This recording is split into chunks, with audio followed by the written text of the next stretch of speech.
పరమశివుని రెండవ కుమారుడే సుబ్రహ్మణ్య స్వామి.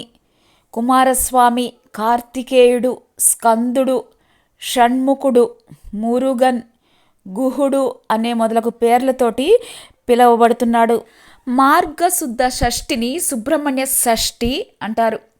దీనినే చంపా షష్ఠి, ప్రవార షష్ఠి, సుబ్బరాయుడు షష్ఠి, తమిళులు దీనిని స్కంద షష్ఠి అని కూడా అంటారు.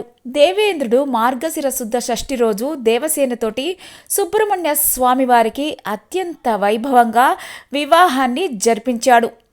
దీనినే శ్రీ సుబ్రహ్మణ్య షష్ఠిగా వ్యవహరిస్తారు. పూర్వం 3 లోకాలను పీడిస్తున్న తారకాసురుడు అనే రాక్షసుడి బారి నుంచి రక్షణ పొందటం కోసం దేవతలు బ్రహ్మదేవుణ్ణి శరణు వేడారు.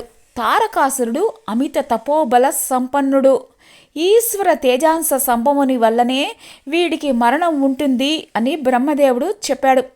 కాబట్టి మీరు శివుడికి హిమవంతుని పుత్రిక అయిన పార్వతీదేవితోటి వివాహాన్ని జరిపించండి అని కూడా చెప్పాడు. వారికి కలిగే కుమారుడే తారకాసురుణ్ణి సంహరించగలడు అని చెప్పాడు. దేవతలు శివుణ్ణి ఒప్పించి పార్వతీదేవితోటి వివాహాన్ని జరిపించారు. పార్వతీ పరమేశ్వరులు ఒకరోజు ఏకాంత ప్రణయానందంగా ఉన్న సమయంలో అగ్నిదేవుడు పావురం రూపంలో వారి ఏకాంత మందిరంలోకి ప్రవేశించాడు. అది గమనించిన శివుడు తన దివ్య తేజస్సును ఆ అగ్నిహోత్రునిలోకి ప్రవేశపెడతాడు. అగ్నిదేవుడు దానిని భరించలేక గంగా నదిలో విడిచిపెడతాడు.